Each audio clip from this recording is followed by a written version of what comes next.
Cuban chef Michael Alejandro Calvo Oviedo was trained in France and knows how to cook, but the Miami kitchens where he has spent the last few days working have made his eyes pop.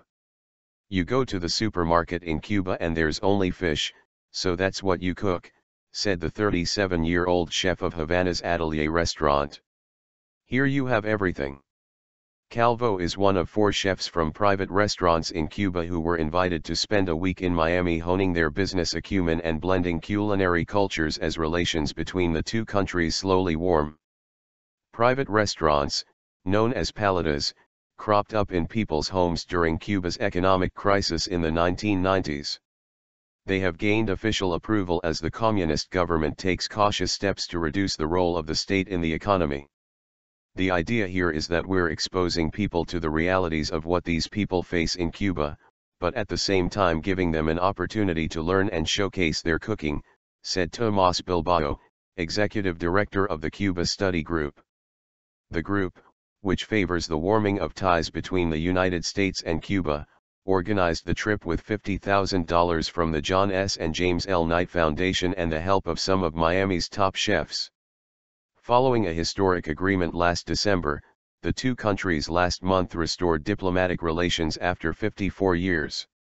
The U.S. flag was ceremoniously raised again at the embassy in Havana on Friday.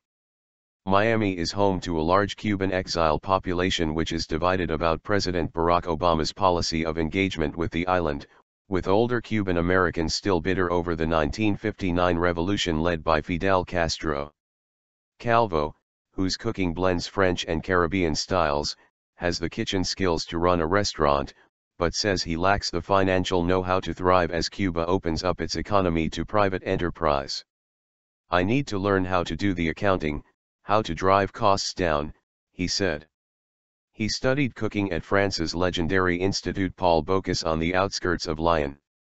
Back in Havana, that experience translated into plates like a spin on France's duck à l'orange featuring sour orange, minty hierbabuena, and mildly spicy Caribbean peppers. He hopes the experience will put him in a good position if Cuba's controls over private businesses loosen further.